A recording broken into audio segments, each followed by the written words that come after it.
Senhoras e senhores, diretamente da Batcaverna da OSD Filmes, nós estamos para mais um Papo e Navalha. E hoje eu tenho o prazer e a alegria de ter conosco aqui o meu amigo delegado Dr. Márcio Neves.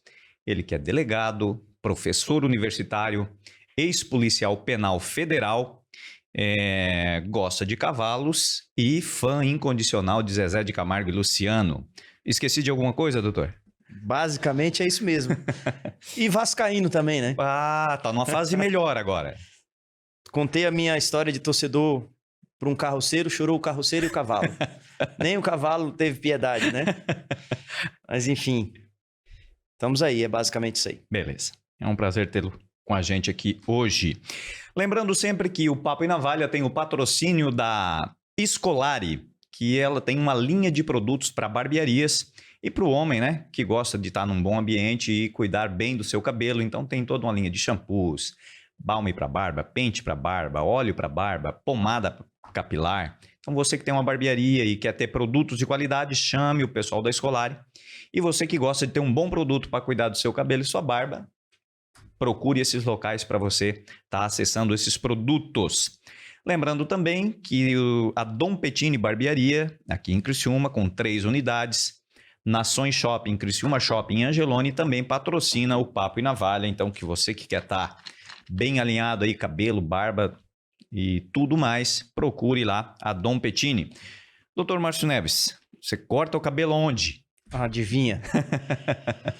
Por isso, mais uma vez aí, boa tarde, né? Bom dia, boa noite a todos que estão nos assistindo aí. Obrigado mais uma vez pelo convite, né? Eu que sou um fã do teu trabalho, sou cliente, atesto a qualidade já desde quando você lançou a barbearia ali ainda no São Luís. Isso. Eu já cortava lá, até hoje, por uma ironia, né?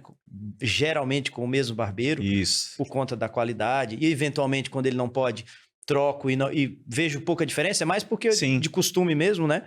Aquilo que você sempre fala, e eu vejo isso como cliente, de que, né, o padrão, né? Se não pode um, vai ter um outro com o mesmo padrão de serviço.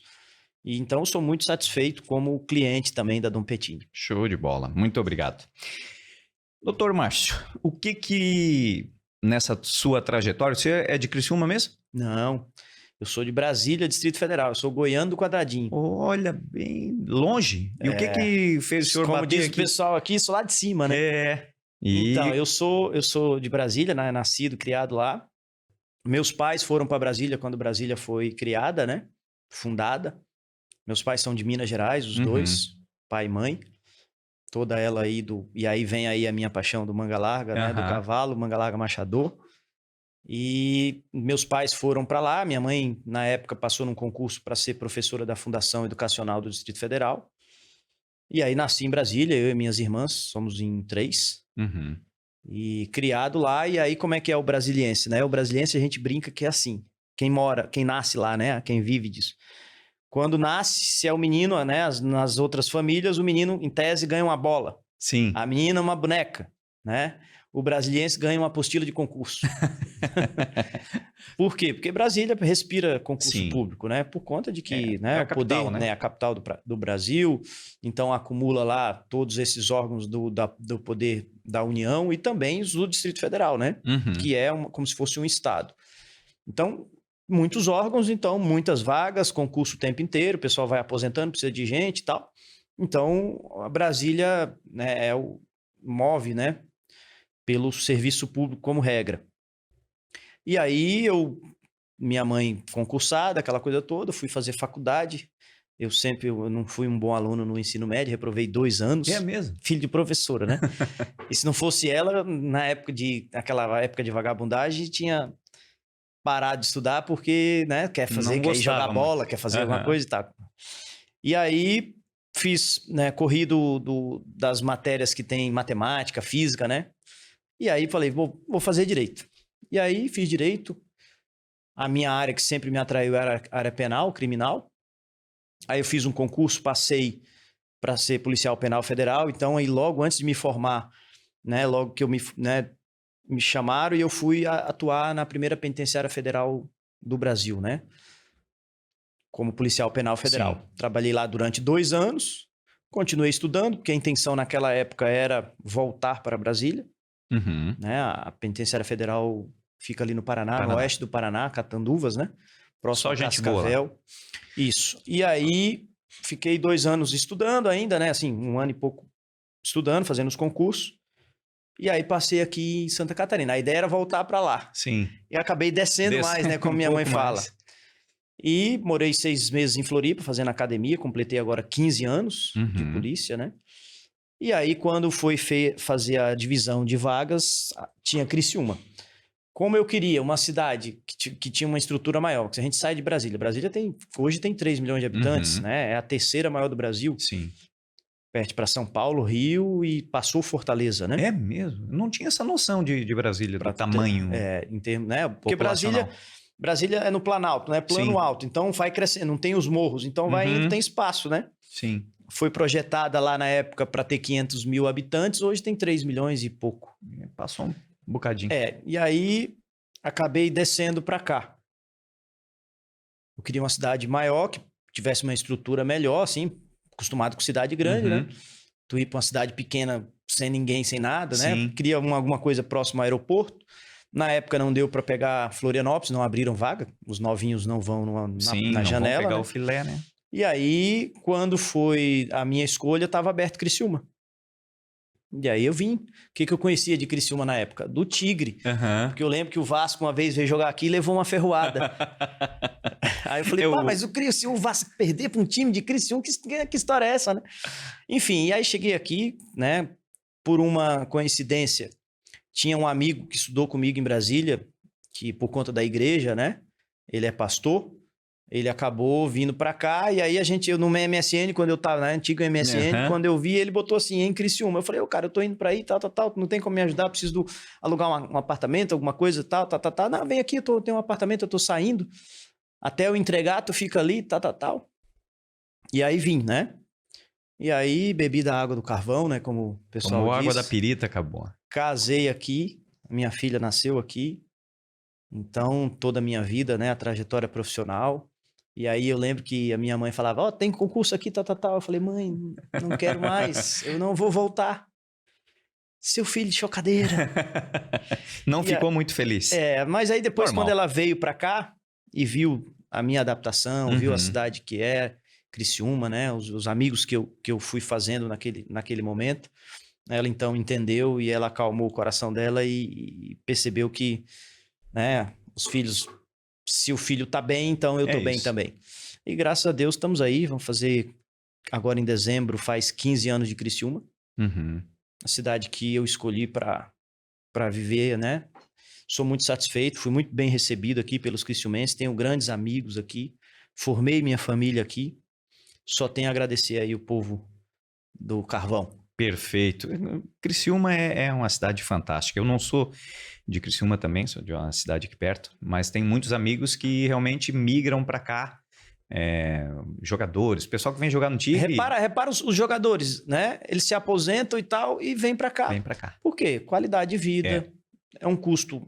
Algumas coisas são altas, mas relativamente baixo comparada, principalmente essas cidades maiores, né? Os 4, né? Às vezes tem 4 temperaturas, né? Os 4 climas, as 4 estações no mesmo dia. Exato. Mas a gente tem as 4 estações do ano bem definidas.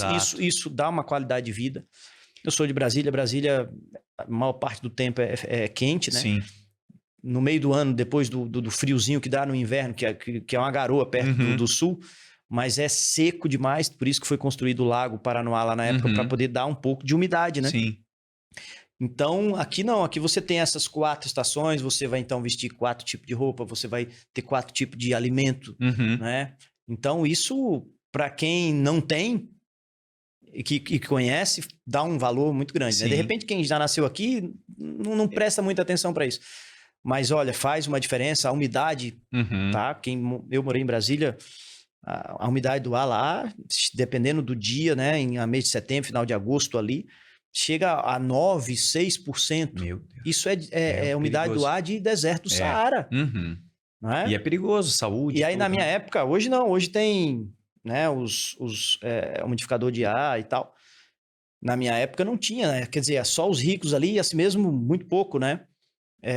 Para dar umidade, como é que se fazia? Dormia com toalha molhada na cabeceira da cama, Uhum. com bacias Sim. de água no quarto, né? Para Pra poder dar condições, né? Uhum. Bom que também tu lavava uma roupa, botava no Secava. varal, poucas horas vai ser duro igual pedra. Aham. Então, assim, são essas coisas que a gente vai aprendendo. Eu tenho, né, a minha história, tenho alguns amigos lá, a família ainda, mas a minha cidade hoje é Criciúma. Tanto é que eu vou visitar meu pai, minhas irmãs, né, alguns amigos.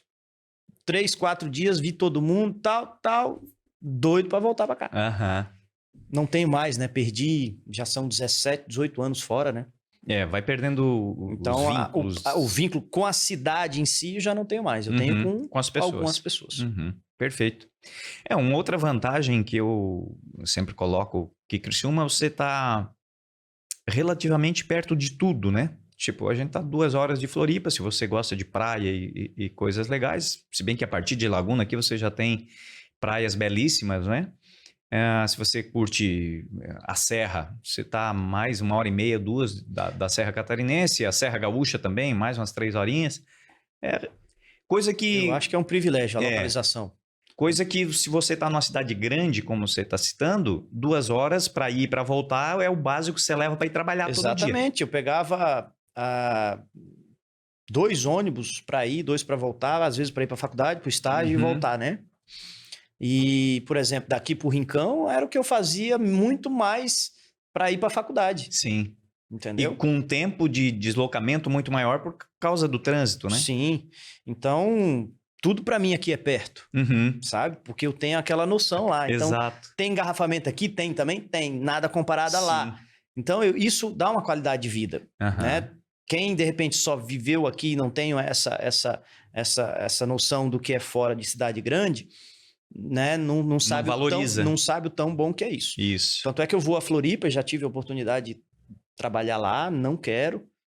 Gosto de Floripa a passeio, alguma coisa a trabalho, vou lá, mas para morar com aquele trânsito lá... lá é complicado, é né? uma ilha, é mais complexo. Eu tô fora. Então você sai de Brasília para o Paraná com que idade? Nessa sua primeira Eu já saí de casa? Eu já saí de casa velho, né? Por quê? Porque eu reprovei, como eu te falei, no ensino médio 2 anos. Não fui um bom aluno, né? E se não fosse a minha mãe, por isso que profissionalmente eu devo tudo e mais alguma coisa para ela. A ela. Então eu reprovei 2 anos, e aí então atrasei, né? Era para fazer em 3 anos o ensino médio, fiz em 5. Aí fui fazer faculdade, então entrei já fora, né? 2 anos, mais tarde, né? Me formei, aí... Quando eu estava já com 26 anos, para 27, eu passei no concurso e fui para o Paraná. Certo. E aí fiquei 2 anos e pouco lá, foi quando eu passei. Cheguei aqui com 29 anos. E o que é o dia a dia numa prisão de segurança máxima, assim? Porque a gente comum aqui de fora, a gente não tem muita noção. Às vezes a gente vê uma reportagem, outra. Mas o dia a dia num local desse, com esse contingente de cidadãos que estão lá com a liberdade cerceada. Então, como eu estava falando até antes do ar, assim, lá no Presídio Federal, quando eu cheguei para trabalhar, estava Fernandinho Beiramar, que era um preso famoso, bem conhecido. Hoje já não é mais, a gurizada de hoje não sabe nem quem é, porque ainda bem. O sistema conseguiu, né, de segurança máxima, conseguiu neutralizar dentro do que é possível as interferências externas por parte dele, né? E aí depois veio outros presos mais famosos, como famoso tanto quanto, né? Elias Maluco, que teve aquele problema envolvendo o Tim Lopes, aquele repórter da Globo. Elias Maluco, que é o Marcinho VP, enfim, essa galera grave vem tudo para ali. Isso, porque a ideia do sistema federal é você tirar os presos que estão dando problema nos estados onde eles têm poder de influência, né? Nasceram ali, né? Tira eles e coloca o mais longe possível. O Brasil é um país continental, tu consegue, né? Então, os presos do Nordeste, do Rio de Janeiro, do Norte, vinham para o Sul. Os presos do Sul que davam problema, os governadores pediam, iam para o Norte ou para o Nordeste, né? Ou para o Centro-Oeste. E aí, na cadeia, assim, o presídio federal é diferente dos presídios estaduais. Presídios estaduais é aquela história que a gente vê, né? Alguns são algumas masmorras, quase que um zoológico humano, por falta de estrutura e tal, aquela coisa toda, mas no Presídio Federal não. No Presídio Federal, se não fossem as grades, se você fosse teletransportado para lá, abrisse o olho, não tivesse grade, você ia pensar, bom, isso aqui é uma escola. É E muito boa. Isso aqui pode ser um hospital. A estrutura é de primeira. Sim, de primeira. Foi um presídio construído, se eu não me engano, para 208 ou 206 vagas. Uma pessoa por cela. Então, quando você tem um número de funcionários maior do que o número de presos... É mesmo? Automaticamente você, sim. Porque geralmente as penitenciárias, pela lei, elas não foram feitas para ficar com lotação máxima. Sim. Elas têm que ficar não sei quantos % vazias. De propósito, para quê? Caso ocorra um problema atípico em um estado, como aconteceu com aqueles nos presídios lá de Alcaçuz em Natal, né? Aquele rebeliões no presídio de Manaus, né? Aí o que o governador faz? A segurança pública local elenca aqueles principais líderes, aquelas pessoas que precisam ser retirados do local por conta da influência, solicita ao governo federal, o governo federal então abre aquelas vagas. Então tem que ter vaga para a situação emergencial, né? E aí, então, mais agentes do que presos, né? E aí, se você tem mais policiais, né? Mais servidores do que o preso, ele fica com pouco espaço ou quase nenhum espaço para poder fazer aquilo que a gente vê eles fazendo nos outros presídios, né? Onde tem mais presos do que servidores. Sim. Em que eles têm churrasqueira dentro da cela, televisão, né? Celular, enfim. Lá no Presídio Federal, não. Então... qual é a rotina lá que a gente via, né? Muito protocolo, né? Ela foi construída no modelo da Supermax americana, tá? Né? Pode ver que se você olhar, pelo menos o que tem de reportagem, ela não tem muro. São cercas com concertinas, né? O que é uma concertina? Concertina é como se fosse um arame farpado. Aquele enroladinho em cima na base. Por quê? Porque aí você, de dentro ali, você consegue ver de fora, né? Para poder... né? Visualizar o perímetro, aí é feito em cima, ela tem um perímetro de segurança, então ninguém pode entrar naquele local ali. Se aproximar da cerca. Ali vai ser avisado, a polícia vai no local, enfim. Aquilo que a gente vê em filme americano. Isso. Por isso que deu certo. Agora, qual é o custo disso, né? Agora, a segurança pública é investimento, não é gasto. É claro que se a gente pudesse só investir em educação e saúde, a gente faria. Só que a gente sabe que tem crime. A gente tem que ver e combinar com o mundo real. Não é só o mundo, né, daquele ideal bonito, charmoso, romântico. Tem o mundo real. No mundo real tem pessoas más. Pessoas que matam, que roubam. E aí o Estado, né? Nós bancamos o Estado e o Estado tem que prestar esse serviço porque é um dos serviços que não pode ser transferido pela iniciativa privada. Então aquilo que não pode ou que a iniciativa privada não quer fazer, cabe ao Estado fazer. E a segurança pública é dever do Estado, né? Direito nosso, enquanto cidadão, e dever do Estado, né? Então, nesse caso, o sistema federal, pela lei, lá de 1984, tem que ter uma penitenciária federal em cada estado. Só qual é o custo disso? É claro, é a União, ela vai ter que fazer isso paulatinamente, né? O projeto inicial era inicial com 5, né? Uma no norte, outra no Nordeste, outra no Centro-Oeste, outra no Sul, né? E no Sudeste. Aí o que acontece? Fizeram só 4 inicialmente, porque o Sudeste deu problema porque os governadores não queriam. É como que assim, todo mundo quer que os bandidos fiquem presos, mas ninguém quer uma penitenciária do lado de casa. E aí os governadores, na época tinha aquela briga PT com PSDB, né? O governo Lula, na época, né? Com o governo Alckmin. Sim. E aí eles não queriam e tal, não é? Os presos de São Paulo a gente toma conta, então a gente não precisa mandar. Eles eram adversários? Eles eram. Só para saber. Mas era só de fachada também, né? Enquanto isso, um monte de gente morrendo, um monte de, né, e tal. E aí não construíram nem no Rio de Janeiro, nem no Espírito Santo, e nem em Minas Gerais, e nem em São Paulo. Aí então ficou 4. Catanduvas foi a primeira, onde eu trabalhei. Campo Grande, Mato Grosso do Sul. Porto Velho, em Rondônia. E Mossoró, no Rio Grande do Norte. Aí depois construiu uma em Brasília.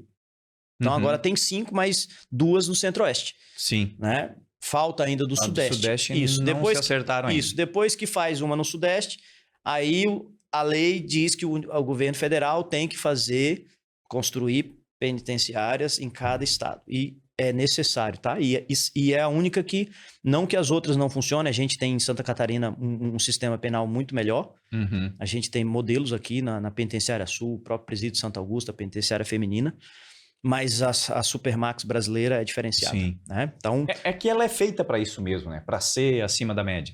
exatamente. Ou seja, ela foi projetada para aquilo, é um custo monstruoso, Uhum. só que dá certo. Sim. Se você precisar isolar criminoso dentro da lei, a única coisa que não dá para isolar é do advogado. Aí, infelizmente, aquele 1% só, a maioria dos advogados são Sim. pessoas honestas, mas tem aquele advogado que serve de pombo-correio, né? E é por isso que alguns criminosos ainda continuam, ainda das penitenciárias federais, mas com bem menos possibilidade, controlando a criminalidade lá de fora. Sim. Mas que funciona, tá aí, tanto é que ninguém nunca mais ouviu falar de Fernandinho Beiramar.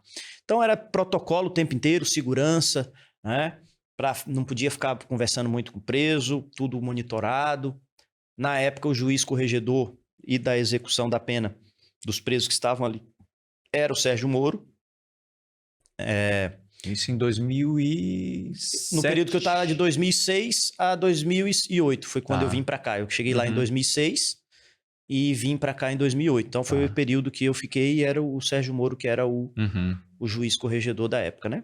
Então uma experiência bacana, fiz 2 grandes amigos, 3, né? Um já depois também passou para delegado aqui no Rio Grande do Sul, outro passou para delegado no Paraná, então a gente troca informações, né?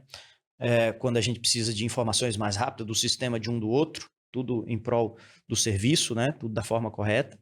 Tem um outro que ainda está lá, então pessoas fantásticas que trabalham, que dão a vida ali no seu trabalho. Então eu sou muito grato. E aí em seguida vim para cá. Fui muito feliz aqui também. Aí você já vem deslocado para Criciúma já como um delegado de polícia da Civil aqui. Passei no concurso e aí tem que fazer a academia de polícia, né? A gente fez 6 meses ali, eu cheguei em julho, agosto, por aí. E fiz academia até dezembro, quando em dezembro eu tive que me apresentar aqui. Certo. Cheguei aqui no verão, não sabia nem que tinha praia aqui perto. Aí esse amigo meu de Brasília que chegou, me pegou, tal, botou ele no apartamento lá. Ele já estava de mudança, dormi no chão lá, mas foi muito bom. Aí ele falou, vamos ali, que eu e tem uns amigos ali, nós vamos competir no praião. Tá, mas praião é ali na praia. Tá, mas aqui tem praia? Tem, aqui do lado, aqui no Balneário Rincão. Eu falei, beleza, ainda ganhei uma praia nem imaginava, de brinde. Rapaz. Nem imaginava. Então aqui foi perto muito bom. Tudo, Aí foi ali que eu conheci, ele me levou, final de tarde ali, saí do trabalho, já fomos pro Rincão. Aí fiquei lá, fui conhecendo ali, ainda tinha uma estrutura não como era hoje, né? Isso há 15 anos atrás. E aí ainda vem, né, a praia de Groja aí. Muito bom. E para um cara que tem toda a sua vida vivida numa cidade muito grande, Brasília, então quanto maior a cidade, mais aglomero de pessoas, essa questão da segurança pública fica mais complexa, né? Uma dificuldade maior e tal. E aí você vem para o sul, passa esse período em Catanduvas ali, que é uma cidade não muito grande também. Mas aí eu morava, mas eu morava em Cascavel. Tá, sim. Porque Catanduvas não dá para morar. Muito pequena e tal. Foi construída ali porque foi uma cidade que acabou aceitando em troca de alguns benefícios para poder aceitar, né? O que é justo. Sim, tem que ter aquelas medidas compensatórias, né? Óbvio, eu acho inteligente. E outra, a penitenciária federal, diferente das estaduais, ela não traz aqueles problemas que trazem as estaduais. Exato. Porque os preços vêm de longe, né? Parentes para vir dificulta porque é caro, demorado e tal. E outra, quando dá, é 1 ano, prorrogável por mais 1.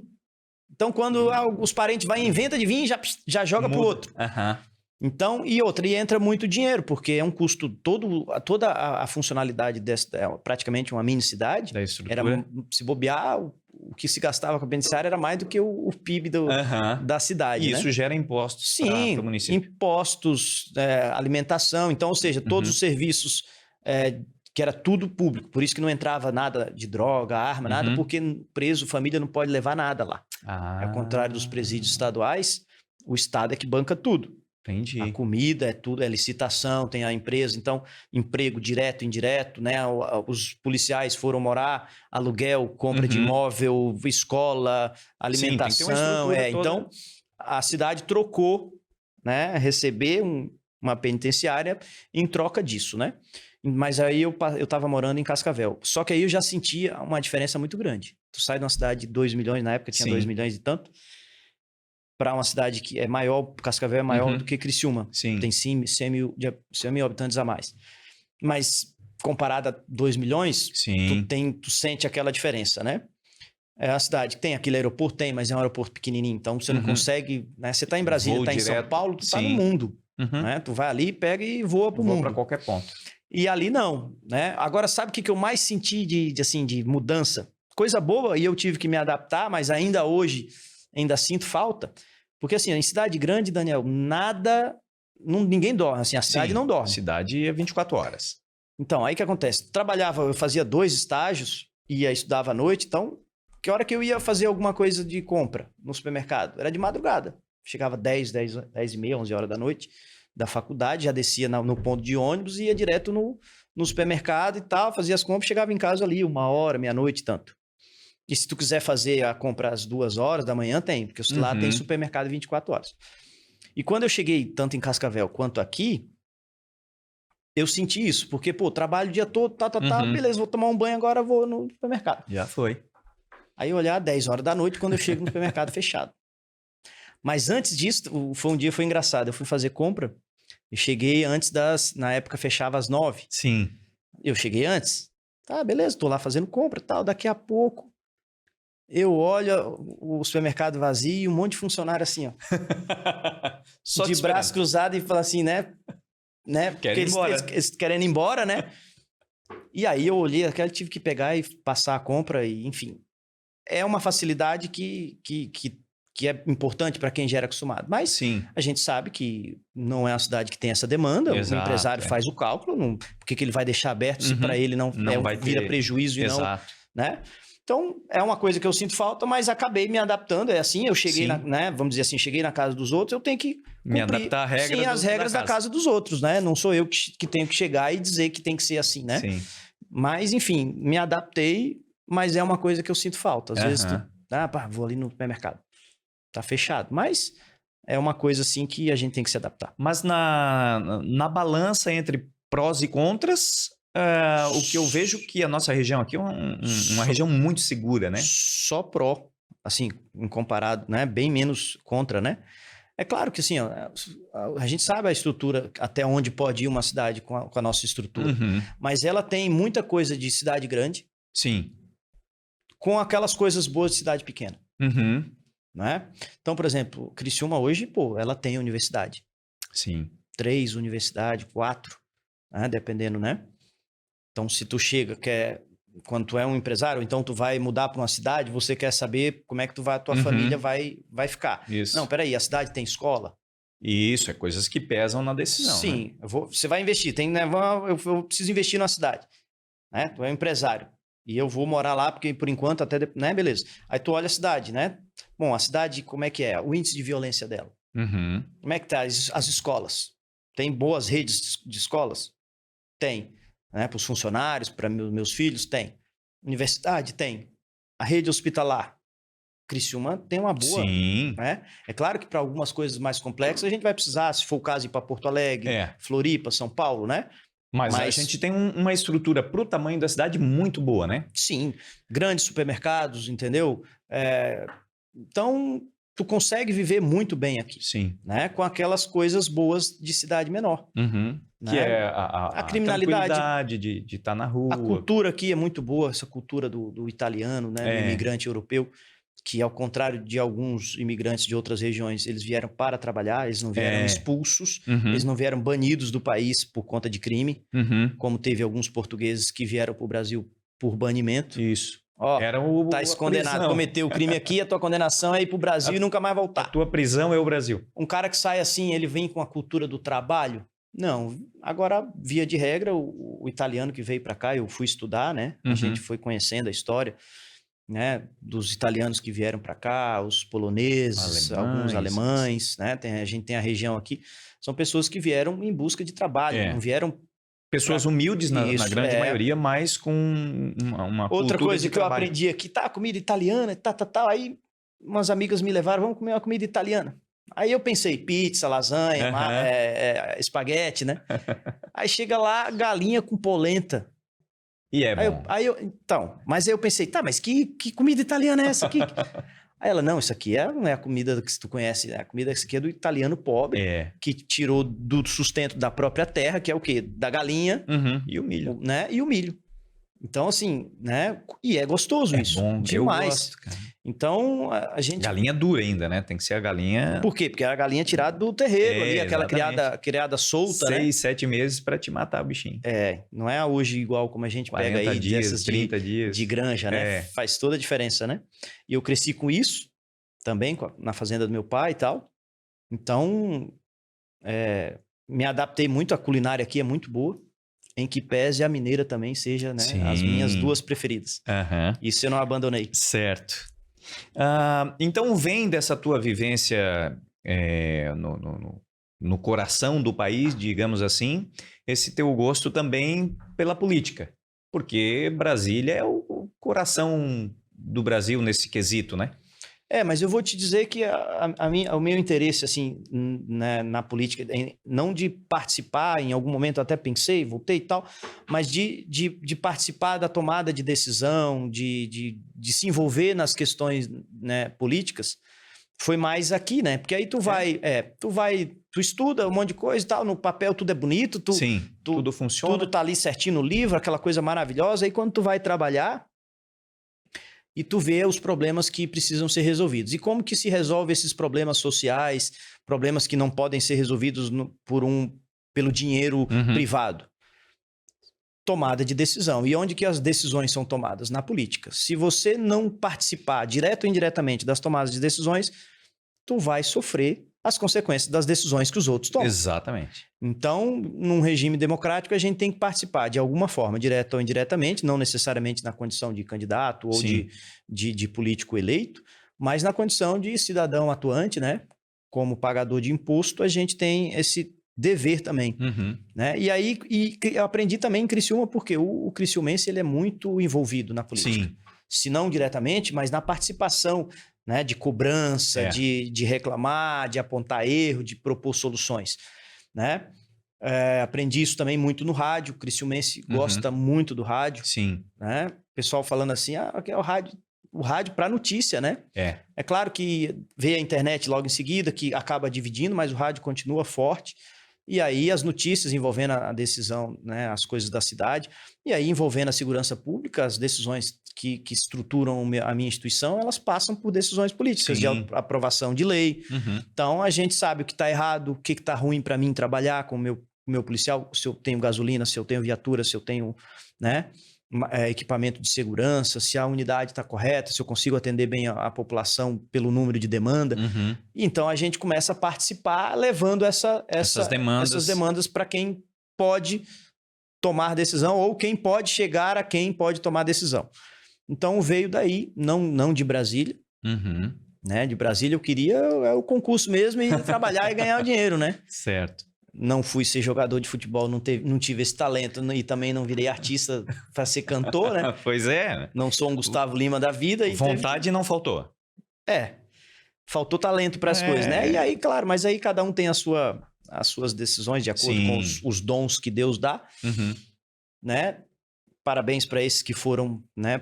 Tiveram esses dons aí e também fazem a nossa alegria, né? Com certeza. Como tu falou no começo, sou fã de Zezé de Camargo. A voz daquele cara antes, né? Infelizmente teve um problema aí que é bem diferente do que era antes, né? Antes, se você olhar, era um passarinho cantando. Mas ele marcou história, Imagina, cresci com isso e eu sou da fazenda, né?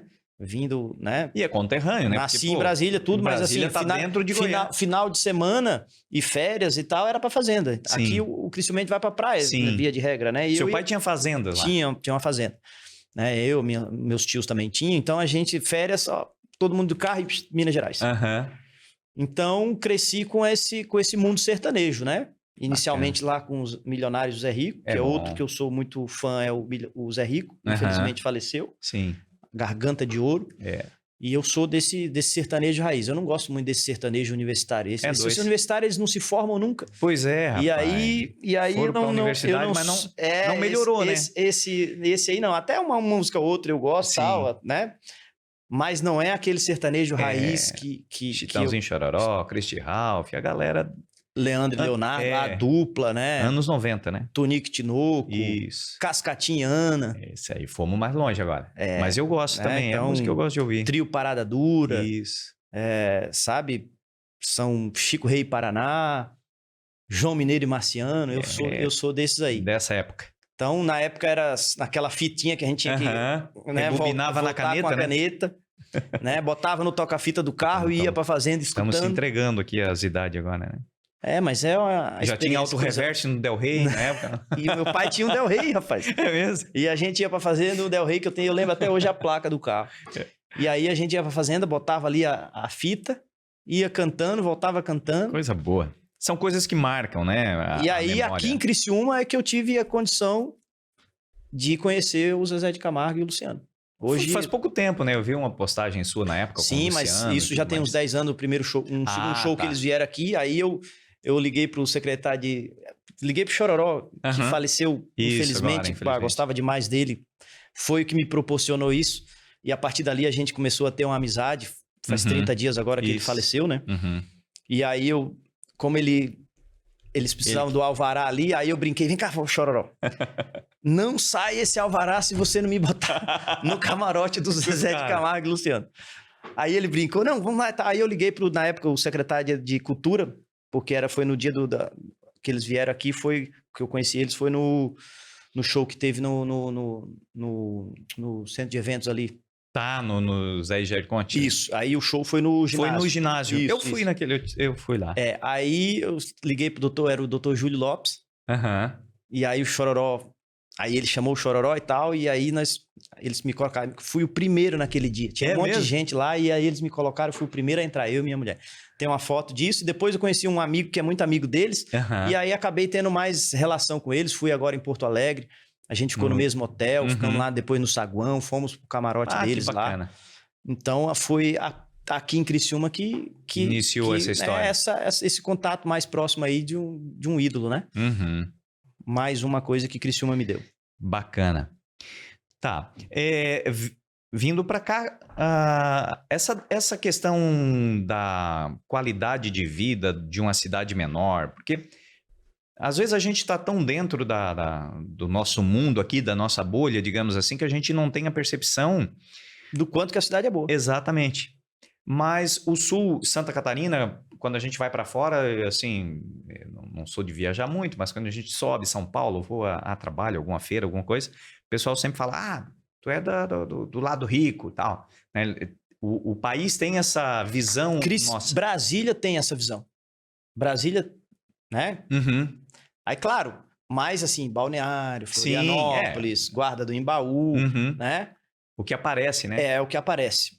Então, por isso que tem um potencial turístico muito grande, né? A nossa serra aqui, eu acho que é muito pouco explorada pelo poder público nessa parte de turismo. Falta política pública. Falta estrutura, né? Estrutura, política pública de turismo para poder explorar esse potencial natural.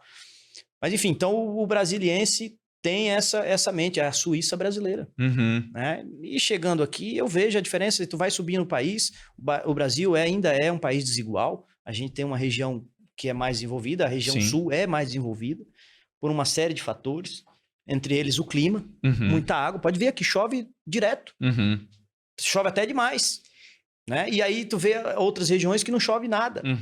Pessoas moram, por exemplo, tem uma região em Minas muito pobre, chamada Vale do Jequitinhonha, na divisa com a Bahia, né? Então, se tu vê, não chove, é uma situação bem complicada. Eu ainda penso que se houver vontade política, pública, você consegue reverter isso. É só a gente olhar o Estado de Israel. Claro, mas é claro que é. Né? Só agora, que aí a gente tem... A quem interessa o Brasil estar como está, né? Não, claro, tem políticos aí, populistas, que preferem que as pessoas fiquem precisando do Estado para poder eles, então, ficarem ali naquela naquela esmola eterna, né? É. Claro que a gente sabe que o Estado tem que ter aquela assistência social. O ideal é que ele não tivesse cidadão precisando nessa tudo bem. condição. Tem que dar o peixe ali, atender aqui, mas tu tem que trabalhar para tirar. É. E se você investir nas coisas certas e o Brasil der certo, essas pessoas somem, digamos, diminui, e aquele político fica sem o eleitor dele. populista, ele perde o eleitor, né? É. Então, assim, infelizmente isso tem. E só falando aqui do estado de Santa Catarina, a gente vê esse potencial fantástico aí. Sim. Indústrias aqui, né? É um estado rico também porque indústria. Quem produz riqueza, Daniel? É a indústria. O comércio distribui a riqueza. Distribui. Né? Brasília, aquela região, porque, por isso que foi construído Brasília, para tentar dar elevar. Tem muita coisa boa lá naquela região, muitas fazendas, o agro é muito forte agora. Sim. E tal, né? Mas até chegar tudo isso, a tecnologia, os equipamentos, né? Hoje agora é um potencial, o Brasil hoje, daqui uns anos, vamos ser primeiro em tudo no agro. Pelo potencial que tem, o território, o tamanho, né? Então, só que tu vai subindo, sai daqui e vai subindo, tu vai ver que muitos Brasis, né? A gente que viaja também, às vezes, eu gosto de ir para as praias do Nordeste, né? É uma água diferenciada. Também se a água daqui fosse clarinha e quentinha, aqui seria o paraíso, né? Tinha que ter uma coisa assim para nós, né? Tinha que ter alguma coisa. Claro, aí a gente prefere as praias mais lá para cima por conta da temperatura, aquela coisa toda, né? A areia, outra história. E aí, só que tu vai para lá, tu vê claramente a coisa assim, a desigualdade lá é muito maior do que aqui, né? Tem lá gente muito rica e gente muito, muito, muito pobre lá. E aí tu olha, né? Aqueles resorts, aquelas praias, aquela coisa toda, e tu olha pro outro lado, tu vê o Brasil de verdade, Eu vi isso na África. E incrível que a zona do globo ali, se você pegar ela, né? A zona do Equador ali, é tudo muito parecido assim, né? Você tem... Mas aí tem uma teoria, deixa eu ver se tu concorda comigo. Eu andei lendo e eu nunca tinha parado para pensar e eu vi, e isso me chamou a atenção.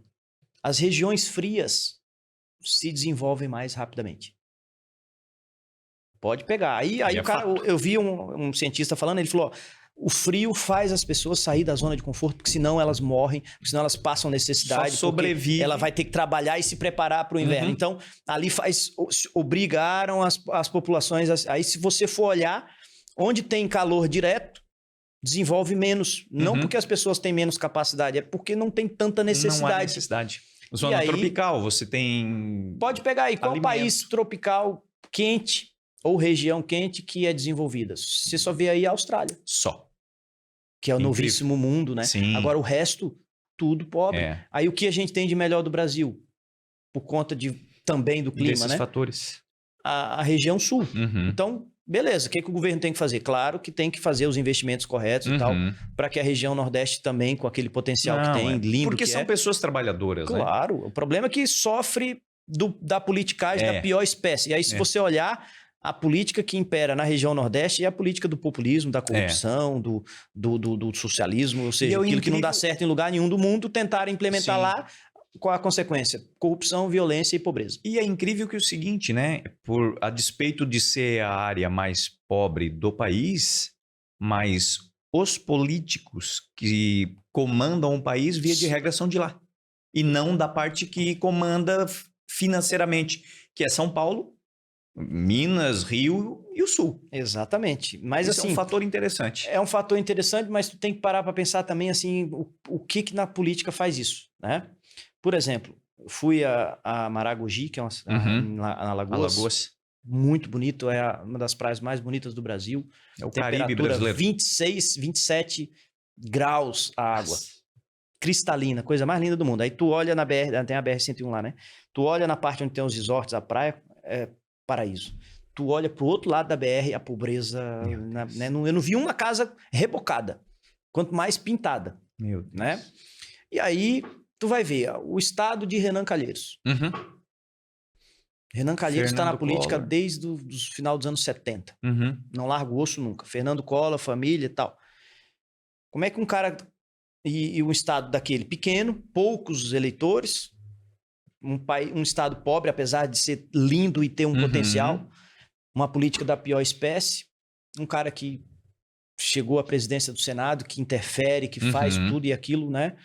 Então, o que esses caras que têm poder, que chegam ao poder público federal, têm feito realmente pela região? Eles não querem mudar aquela situação. Mas então, eu nunca entendi direito por que ele tem esse poder. Se ele está num estado pequeno, com uma população pequena, da onde vem esse poder? Eu também nunca entendi, entendeu? Por isso que eu toquei nesse, né? Porque quando falou dos políticos que vêm de lá, né?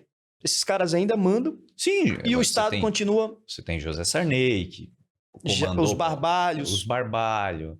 Os Magalhães, durante muito tempo na Bahia. Agora o PT está lá já há 17 anos. E aí o Dino deu uma entrevista agora que a violência que está tendo na Bahia é culpa do Bolsonaro que flexibilizou. Sabe, achar que o brasileiro é idiota. Sim. Entendeu? Lembrando que as polícias são comandadas pelos governos estaduais. Sim, sim. O governo federal pouco interfere na segurança pública, nas instituições policiais em si. E aí ele vem dizer que a culpa, sabe, assim, é chamar o brasileiro de idiota, né? Então, assim, essa região, né, é pobre lá, mas tem um potencial, pessoas maravilhosas que sofrem das consequências desses maus gestores que estão no luxo, que estão em condomínio fechado, com seguranças armados, com carros blindados e o povo se lascando. Essa é a essência e são do socialismo, contrários, né, ao armamento. O povo na pobreza e os políticos se esbaldando. Isso é triste, né? Porque você vê que a região em si ela tem um potencial muito grande, mas não consegue acessar. O cara literalmente está morrendo de fome em cima do alimento, né? Exatamente. Então, políticas públicas. Agora, dá para reverter? Dá. É só você olhar o que era a Escandinávia há não muito tempo atrás. Comandada pelos bárbaros. Sim. Se tu for olhar na idade. E olha o que é hoje. Hoje, fria a região, né? Sim. Hoje é sinônimo de qualidade de vida, violência muito pequena, tem também, né? Porque lá são, e eles não são eles não são seres humanos superiores a nós. Não. Né? Eles não vieram da Lua e são lá iluminados e por isso eles são predestinados. Não tem isso. Fizeram o dever de casa bem feito, né? Então o que nós temos que fazer? Parar, pensar, discutir quais são os reais problemas do país e fazer tomada de decisões de forma correta, né? Visando resolver efetivamente o problema das pessoas. Não ficar nesse discurso vazio de um monte de besteira que tem dominado o debate público e que não resolve o problema. Por exemplo, tu acha que a periferia, as pessoas estão preocupadas com todes, com linguagens, entendeu? Isso aí é coisa de gente perfumada que não tem o que fazer, que está na sala do ar-condicionado inventando moda. Exato. Aquela pessoa que está lá passando fome, que precisa do emprego, que precisa de alguma coisa, ela não quer nem saber disso. Exato. E a gente não fica discutindo o que realmente precisa ser feito. CPIs do circo, para todas elas. Todas elas é do circo. Já viu alguma CPI trazer algo de bom para o país? Nada. E nós estamos pagando para aquela galera estar lá. Bem, né? Tá? Pagando e bem. Pagando e muito bem. Então, o Brasil deixa de discutir os problemas reais para poder ficar nessas chinelagens aí, para poder manter os mesmos de sempre no poder, no luxo. Tu é empresário, tu sabe o tanto que tu rala mês a mês fazendo conta para você conseguir pagar as contas, ter o seu lucro, cumprir com todos os seus deveres, né? E eles ficam lá, tem tudo do bom e do melhor, a gente tem que pagar lagosta, vinho para eles, né?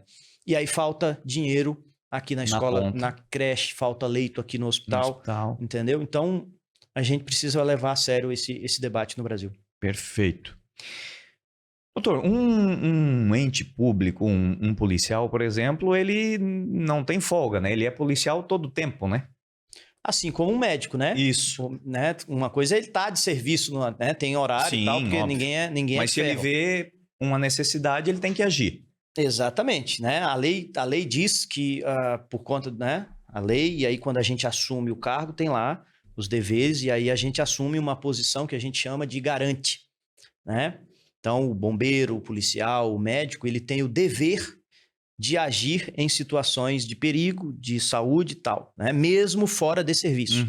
Tá? Se não fizer, podendo fazer, responde criminalmente pelo resultado. Né? Diferente do cidadão normal, comum, que não tem essa obrigação. Se ele não fizer podendo fazer, ele comete só a omissão de socorro. Né? O policial não, o bombeiro não, o médico não. Acontecendo a situação. Por isso que às vezes ele tá, a gente costuma dizer, no lugar certo, na hora certa, né? Porque é alguém que vai ter que lutar, se não conseguir, também não precisa ser herói, né? Não é o super-homem, não é o Batman, mas procurar os meios mais rápidos para poder atender aquela situação de risco, né? Seja numa situação de um acidente, seja numa situação de crime. Né? Inclusive teve aquele evento ali, eu tava cortando o cabelo na Dom Pettini. Eu ia lembrar desse caso agora. Eu tava de chinelo, não sei se tava de bermuda, tá? Cortando o cabelo e de repente acontece. E aí eu pensei, né? Naquela hora eu pensei, tá acontecendo. E eu escutava a mulher gritando, né? E você imagina assim, eu pensei na minha cabeça, se a cidade pequena, né? A gente conhece, ó, o delegado tava lá e não fez nada. Aí eu ia responder. Então eu tive que me levantar da cadeira. Com capa e tudo, cabelo cortado pela metade. Aquele dia foi isso, exatamente isso. Eu tava cortando o cabelo e estava só pela metade, né? O barbeiro, né? Tem uns que vão para um lado, tem uns que começam de trás para frente e tal. E aí tava só a metade. De repente a gente escuta ali na entrada do Angelone, onde tem ali a tua loja, né? A barbearia. Uma gritaçada e cadeira voando para tudo que é lado. E aí eu só ouvi uma mulher, socorro, socorro, chama a polícia. O que eu pensei? Violência doméstica. O cara tá batendo na mulher ali e tal. E aí eu saí com a capa, né, ainda. Tirei a minha arma, que tava no coldre ali, e fui olhar. Olhei na porta ali, todo mundo olhando, e aí a bronca tava atrás de uma pilastra. Aquela pilastra de uma coluna que tem lá. Então eu não conseguia ver de onde eu tava, da entrada da barbearia, o que estava acontecendo. Então, o que eu tive que fazer? Eu tive que sair e ir costeando ali, onde tem até uma loja de colchão ali, para poder ver o que estava acontecendo atrás daquela pilastra. E aí tá, imagina, saindo com a capa ainda, né? E aí, quando eu olho, eu vejo a mulher gritando, mas não era agressão contra ela, eu vi que não era violência doméstica e que era um rapaz bem mais forte, assim, parrudo, segurando o outro, magrinho, né? Depois fiquei até amigo desse rapaz, que é daqui de Criciúma. O que estava agredindo não é de Criciúma e o agredido era daqui. E aí o cara segurando ele pelo pescoço e dando soco, a mulher gritava, o celular. Eu pensei, bom, o cara que roubou o celular. E o magrinho apanhando e aí eu, polícia. Aí eu me identifiquei, puxei a arma, aquela coisa toda, encosta, para, polícia. O gordão nada, e um gordão assim, parrudão, né? E continuava batendo, e o magrinho pegou o celular e me entregou. Porque o gordão queria pegar alguma coisa que estava no bolso da vítima, né? Do rapaz que estava apanhando. E aí a mulher falava celular, eu pensei, bom, é roubo de celular, o furto de celular e tal. O cara pegou, apanhando ali, ele pegou e me deu o celular. Aí eu, o celular tá aqui, tal, botei no bolso, tá comigo. Vamos, né, acalmar, se encosta. O cara nada de obedecer, né? Eu também não ia dar um tiro nele ali. Sim. Só que nisso, um monte de gente já filmando e mandando, e ligando a polícia. Homem armado no Angelone. De capa, com o cabelo cortado pela metade. Deve ser um super-herói, o cara tá de capa, né? Aí nisso, ele me deu o celular e o cara continuou. A chave. Aí o magrinho apanhando, caiu e pegou a chave e me entregou. Aí eu falei, a chave tá comigo, botei a chave no bolso e o gordão continua batendo nele e ele segurando, né, ele apanhando, mas não deixava pegar o que tava no bolso dele. Era o documento já preenchido para transferência. Era um golpe. Golpe, né, um criminoso, um estelionatário, botou os dois, né, o cara que anunciou com o outro né, e já tinha preenchido, só que o dinheiro não entrava. Porque já tava na conta do golpista. E aí o que acontece? Nada de entrar, não. Só te entrego o documento, a chave, quando entrar na minha conta. E aí era o cartório ali do lado, né? Sim. Que eles tinham ido. Então até chegar, entrar, né, o golpista falando, não, é porque é TED, é não sei o quê, demora algumas horas, espera aí um pouquinho, uns minutos. A vítima, do vendedor do carro, achando que poderia ter algum problema, bom, eu vou para um local público. E aí, vamos para a praça de alimentação, vamos lá para o Angelone. E foram. Foi ali que, o dinheiro não entrou, não, até golpe. Aí o outro achou que, né, perdeu o dinheiro. O carro é meu, eu paguei, eu quero a chave. Então ele queria tomar a chave e o documento para poder ir embora. Sim. E o magrinho falou, se eu entregar a chave e o documento, eu perco meu carro. E o dinheiro não entrou? E eu perco meu carro. Tá, aí nisso, quando a vítima me entregou o documento, aí o gordão veio para cima de mim. Você tá no golpe também.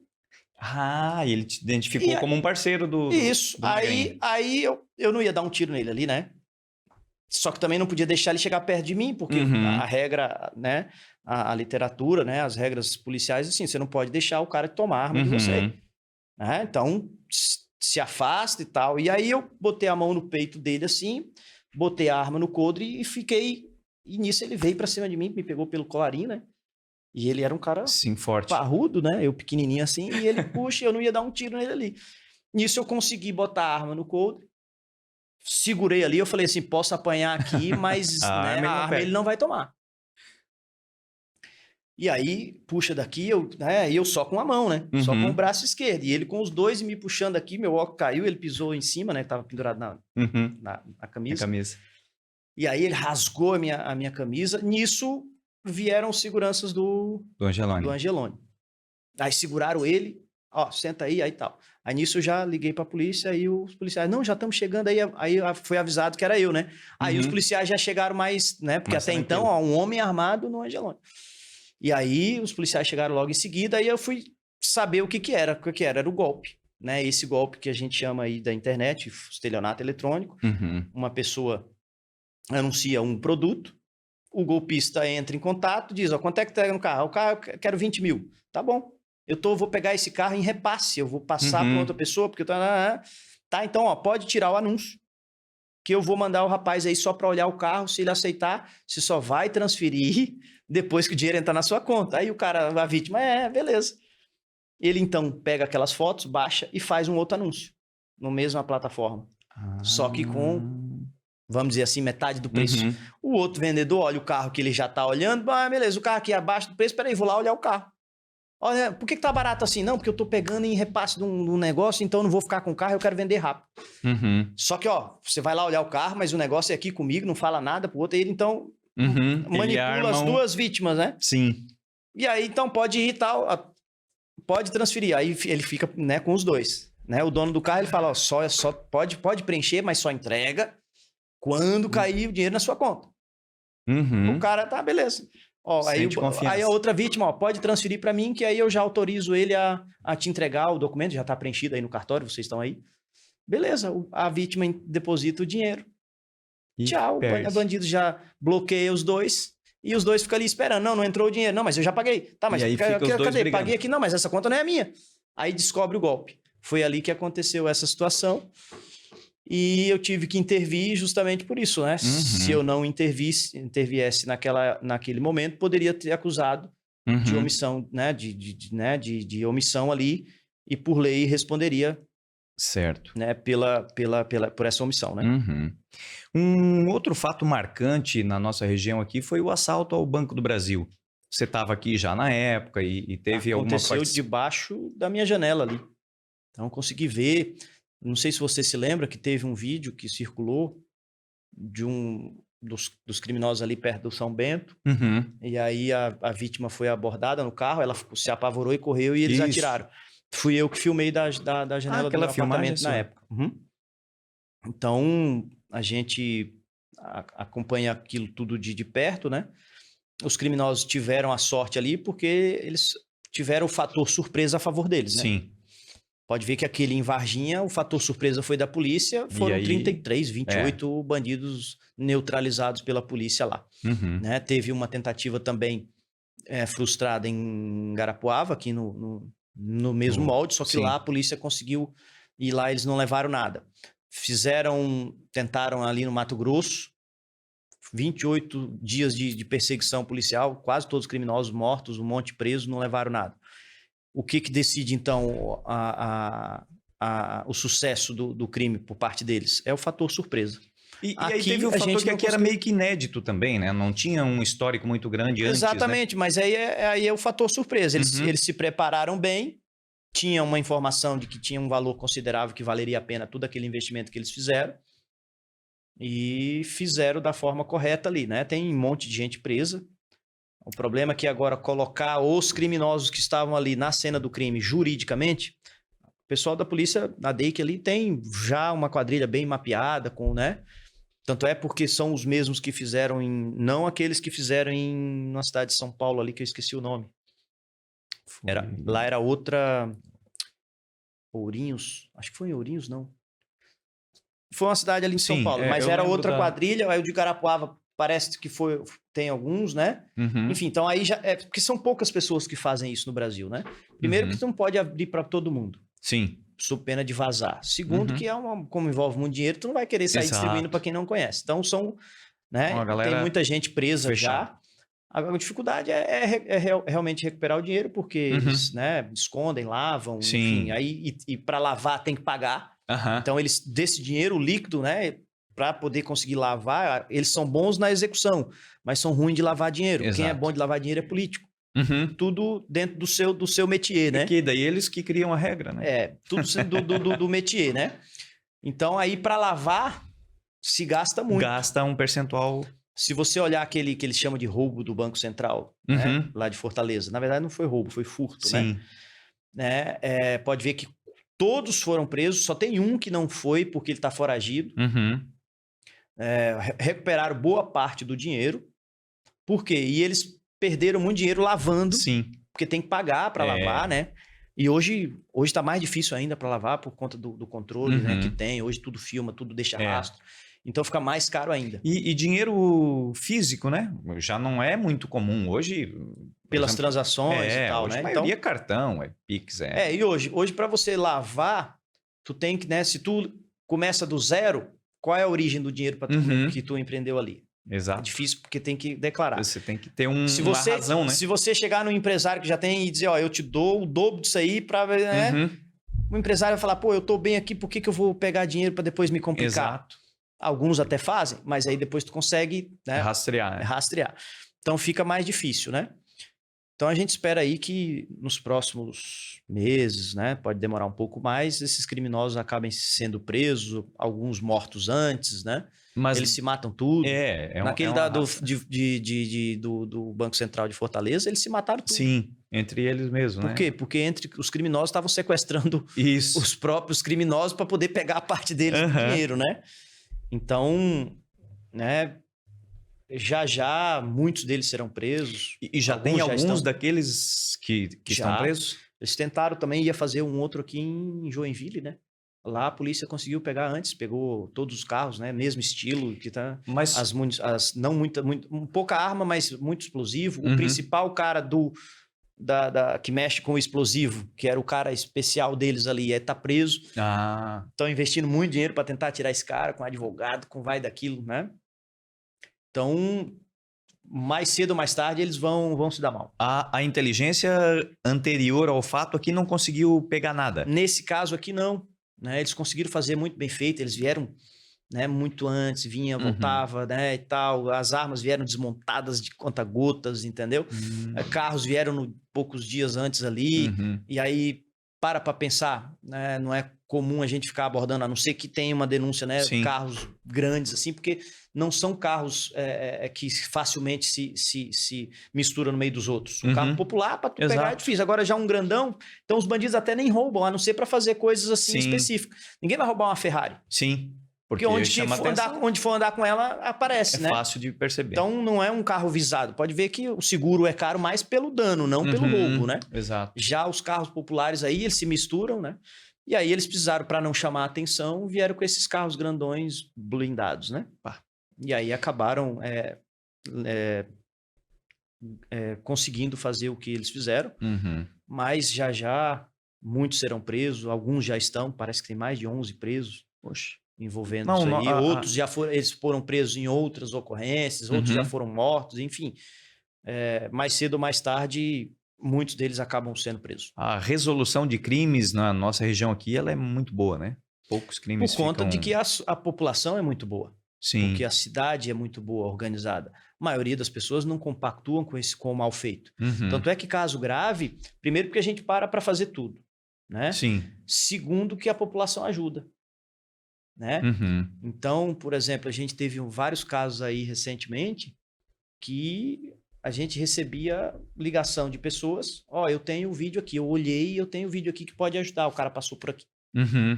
São pessoas, então, que saem do seu trabalho, da sua para poder olhar uma câmera, para poder usar, eu dou para a polícia. Em grandes cidades aí que o crime já tá, que as pessoas já normalizaram, relativizaram, a população já não liga muito e não ajuda. Aqui não, o criciumense não compactua com o mal feito, se indignam com a situação e ajudam a polícia até que a situação seja resolvida. Mas numa cidade grande não entra também a questão do risco do cidadão de estar denunciando e a proximidade ou existe vamos dizer que uma união entre os bandidos e uma parte Como testemunha, às vezes eles até incomodam a pessoa que não tem nada a ver. A vítima, eles não vão atrás, né? Mas assim, ó, hoje fornecimento de imagens é obrigação, se a polícia, Sim. né? Então, né? O problema é que a atividade da pessoa de ir atrás, olhar e entregar para a polícia. Nas cidades grandes aí, onde a criminalidade está maior, esse cidadão não faz isso. Uhum. Ele já está até anestesiado. Pela própria... Então, a primeira coisa que para a gente reverter o quadro, e por isso que Criciúma tá numa situação boa, a gente tem crime aí, mas a gente consegue resolver, principalmente mais grave, porque o criciumense não aceita. Uhum. E a gente teve recentemente agora o caso da menina ali que foi... Então, nem os bandidos daqui aceitaram. É mesmo? Sim, eles foram em cima e estavam ameaçando. O pessoal não foi daqui? Não, são daqui, mas tá. Os criminosos de facção aí estavam ameaçando eles. É porque chama, de certa forma, chama atenção para tudo, né? Você claro, encheu a cidade de polícia, começou a atrapalhar o tráfico dos... Entendeu? E aí as mulheres, as idosas, inclusive desses criminosos, não compactuando. Ó, com criança não, com criança não. Os próprios bandidos, opa, esse tipo de crime aí não aceita. Aí pela regra deles lá, não pode fazer isso com menor de 14 anos. E aí isso foi um fator que ajudou a resolução. E os bandidos, né, entre a regra deles, eles têm medo. Por quê? Sim. Porque ali é a certeza da punição. Lá não tem conversa. É a certeza da punição. Porque lá não tem prazo, não tem recurso, não tem ampla defesa, não tem contraditório. Lá e aí a certeza da punição move as pessoas, né? Em todos os âmbitos, né? Se você tem certeza da punição, você não infringe a regra. Exatamente. Inclusive drogado altamente dependente. Por exemplo, o cara tá lá numa prisão sem grade, uma dependência nível full, por exemplo, de crack. Ele vai lá e furta de casa, furta da loja para vender e trocar por droga. E por que ele não furta direto a droga do traficante? Boa. Por quê? Porque ele sabe que a punição é certa.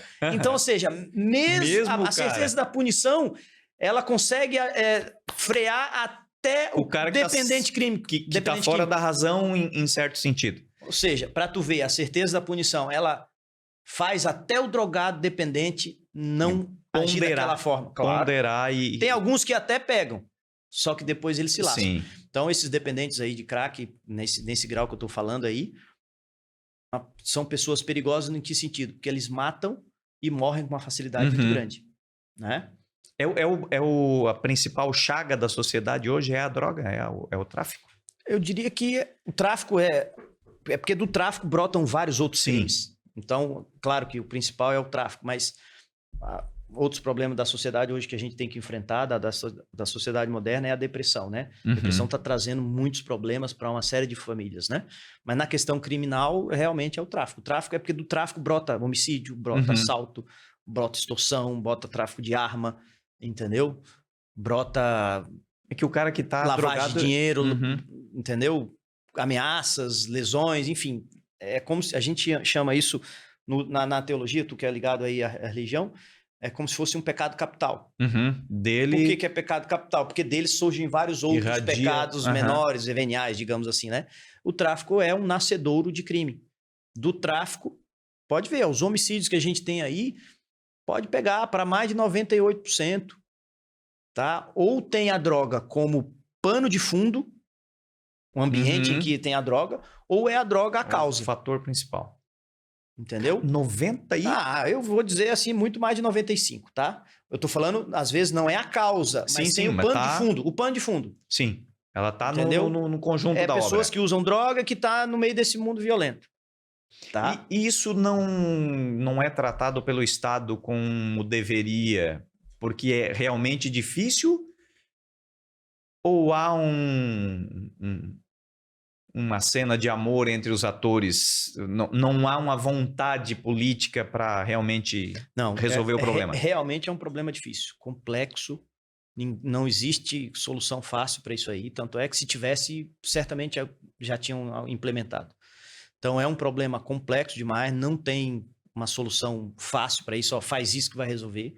Tanto que o mercado americano é um dos que mais consome, né? Sim, então é um problema complexo de saúde pública, de segurança, sociológico, criminológico, social, né? Então não tem uma solução. E o Brasil, assim como outros países, não sabe lidar com o problema. Né? Tanto é que, por exemplo, colocou na lei em 2006, que é a lei de drogas, né, o tipo penal que está sendo discutido no Supremo, se vai legalizar ou não uma quantia para consumo pessoal, se é constitucional ou não, trata, por esse tipo penal, o usuário igual ao dependente. E são pessoas 100% diferentes. Uma coisa é o usuário, aquele que não tem a dependência, não tem a doença, mas que usa de vez em quando numa festa. Na festa ele vai lá e dá um teco, na praia ele vai lá dar uma bola, que eles falam, né? Esse cara não precisa disso, ele trabalha e tal, mas ele dá dinheiro pro traficante. Né? Mas e o dependente, esse cara agora já é também um problema de saúde pública, e até mais de saúde pública, né? Mas esse usuário esporádico, vamos dizer assim, ele não vai inevitavelmente virar o dependente? Depende, mas geralmente sim. Geralmente sim. Né? Você quer ver quando o cara tá dependente? Às vezes ele ainda não tá furtando as coisas de casa, não tá, né? Mas você quer ver que o cara, quando ele é já dependente, é quando ele fala assim, eu paro quando eu quiser. Se ele falou isso, ele já é dependente. Não, eu só uso todo final de semana eu uso. Já é dependente. Já foi. A mesma coisa vale também pro álcool e tal, né? Sim. Então, que o álcool, ele é, querendo ou não, uma porta para tudo isso, porque ele tira um filtro, né? Eu não digo o cara que vai beber e não vai... Mas o álcool se embriagar. Mas o álcool tem um objetivo, se tomado na quantidade certa, muito diferente. Sim. Quando a pessoa usa droga, necessariamente é para imediatamente já sentir. O álcool não.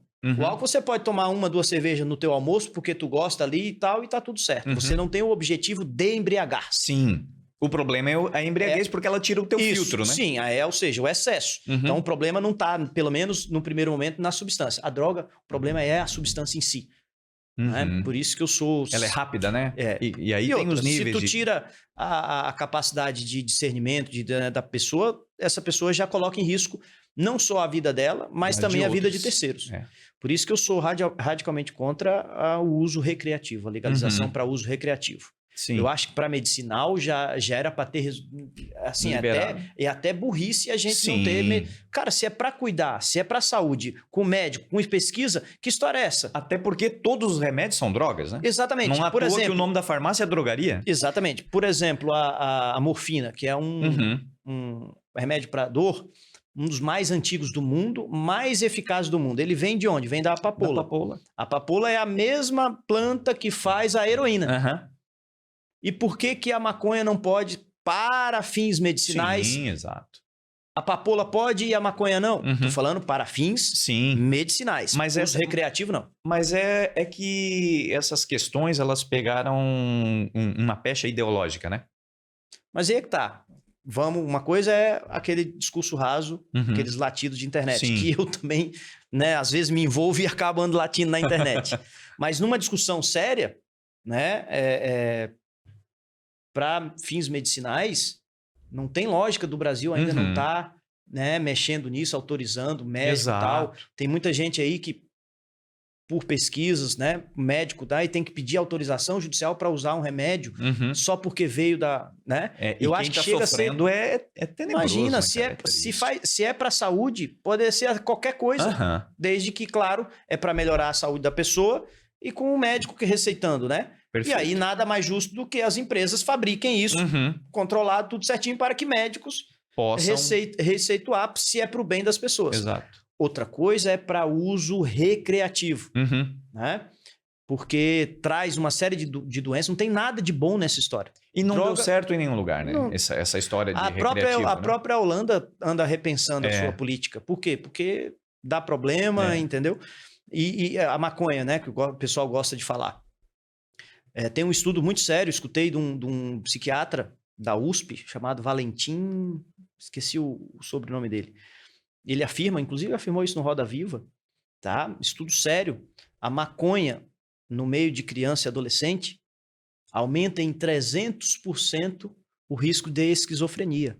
300%. E a esquizofrenia, isso na criança, ou seja, no ser humano em desenvolvimento. Sim. Né? No adulto não é isso. Não é né? o mesmo. Não é, não. Mas para criança e adolescente, né? Então, e a esquizofrenia é uma doença incurável. Uhum. É porque afeta o teu sistema nervoso. Sim, teu acabou, cérebro. não tem cura. Então, nós vamos... expor eles a esse risco. Essas contas Porque se tu permite, aí beleza, aí o Supremo tá para julgar ali. Tá, aí libera. Né? Não é mais crime. Tá, o drogado vai comprar de quem? Uhum. Não é na farmácia. Sabe, assim, então, a minha bronca é jurídica, que eu acho que o Supremo Tribunal Federal não tem que decidir sobre coisas que tem o Congresso. Uhum. E se o Congresso não quer decidir, porque às vezes é uma decisão de não mexer. Exato. Às vezes é uma decisão. Se não tem a Constituição dizendo que é para fazer, né, aí o Congresso pode, se ele deixa de agir, é uma manifestação de vontade. Sim. Né? E aí não cabe, né, aquele, por uma questão ideológica, passar por cima do outro poder. Porque, né? Se bem que no Brasil, até quando a própria população decide, não é respeitado, né? Via o plebiscito das armas, por exemplo. Então, a população se pronunciou e foi sempre feito por quê? Porque tem alguns iluminados que acham mais inteligentes que os outros, os intelectuais, não sei o quê, que eles acham, ó, o povo não sabe de nada, eles são tudo um bando de sem noção, então eu vou decidir por eles porque é pro bem deles. Exato. Apavora e diz que é pro bem. Né? Isso é mecanismo de controle, isso vem desde a época, muito antes da... Desde que o mundo é mundo. Em especial na Alemanha nazista, a gente viu com a propaganda gobelista, né, mover as pessoas, é pro seu bem, entendeu? E aí fizeram o que fizeram. Mas hoje a nossa sorte, mas a nossa sorte é que a gente ainda tem internet. Então, o que tu faz aqui, em qualquer área, né, para explicar às pessoas, é uma visão diferente do que aquele que o sistema quer que... Isso. Né? E aí tu não consegue controlar. E o que eles fazem, como é que reagem, começa a querer tolher o que daqui a pouco eu não sei se a gente vai poder... A internet deu voz aos imbecis, né? Mas é melhor dar voz aos imbecis do que calar os imbecis. Sim, mas eu tô... Numa democracia, né? Sim. Então, parafraseando justamente porque... O imbecil pode falar. Óbvio. Deixa ele falar. Afinal de contas, se ele pode votar e decidir... E agora, se eu vou levar em consideração o que ele tá falando, é outra história. Sim. Agora, é muito melhor ele falar e a gente filtrar, nem dar moral para ele, do que calar e só deixar alguns iluminados Só pode falar o que eu quero, né? O que eu concordo. Então...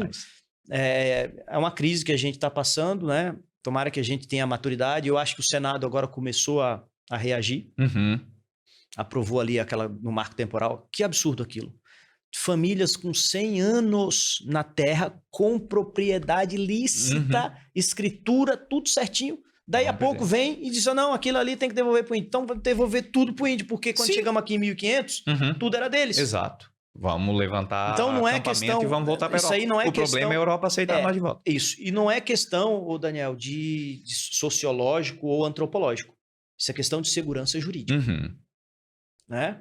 Isso é questão de segurança jurídica. E segurança jurídica. Eu iria além, uma questão de segurança nacional, porque a quem interessa esse tipo de... Exatamente. Então, ou seja, o assunto é bem mais complexo do que puramente ideológico, de coitado dos índios. Claro que tem que ser preservado. Agora, você já viu o tanto de terra que eles têm? Sim. Não, mais do que qualquer país aí. O que tem de terra é mais do que o Uruguai, mais do que muito país aí. E, na verdade, a grande questão é que eles não podem usar esse... Para explorar. Exato. Ou seja, eles têm aquilo lá, mas você tem que ficar igual o bicho lá. Eles não podem isso que eu acho errado. Beleza, é do índio, beleza. Ele pode criar uma fazenda dele, comprar as máquinas... Deixa ele criar e vender e plantar. Eles proíbem o cara de fazer isso. Então, ele é um cidadão igual a gente. Sim. Agora, são donos só no papel né? Quer que os caras ficam lá como se fosse num zoológico? Exato, não. É isso eles têm que ter o direito de decidir o que eles querem. Não vai poder vender, tudo bem, mas vai poder explorar aquilo ali dentro das regras ecológicas e tal, né? Então, como qualquer cidadão. Então, o problema não é só... né? Eu acho que nem é antropológico ou sociológico. Isso aí é de segurança jurídica. Sim. Não é justo você que tem lá na família há 100 anos a terra, tá produzindo, pagou, né? Quando você foi lá no cartório, estava tudo certinho, e aí vem agora muda uma regra com o jogo andando. Algum burocrata de ar-condicionado, né? Ou algum teórico, e diz, não, isso aqui agora não é mais seu, agora é do índio. Que história é essa? Mas, né? Mas o Senado reagiu, o presidente vai vetar, aí né? Ele já falou que vai vetar, que é um absurdo. Vamos ver se o Senado, né, o Congresso derruba o veto, mas o certo seria aprovar uma PEC, né? A mesma coisa com a relação do aborto. Sim. Né? Aborto é assassinato de crianças. Isso me assusta demais. A proteção do ser humano a gente precisa dar, né, no ser humano na sua situação mais vulnerável. Né? Então, eu acho interessante que a gente tem uma facilidade para criticar e entender a crueldade da Alemanha nazista, mas nós matamos muito mais gente. A nossa geração mata muito mais gente através do aborto do que... Exatamente. E assim, hoje, por mais que pode falar assim, engravida se quiser.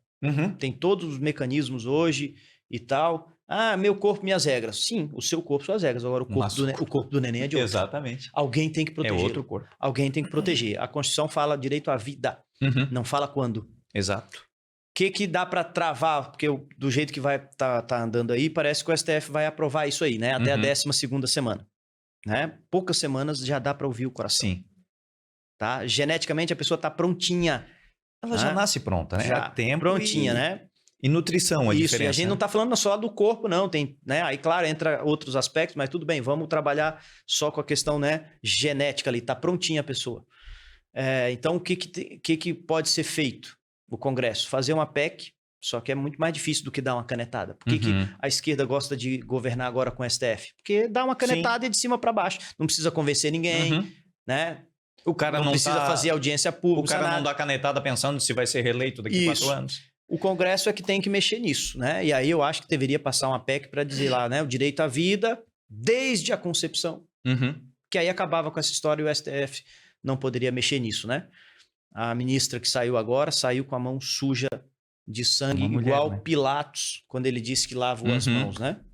Enfim, mas estamos numa democracia, outra pessoa pode defender aquilo, ok. Sim. Né? E a gente pode defender também o nosso ponto de vista. Perfeito.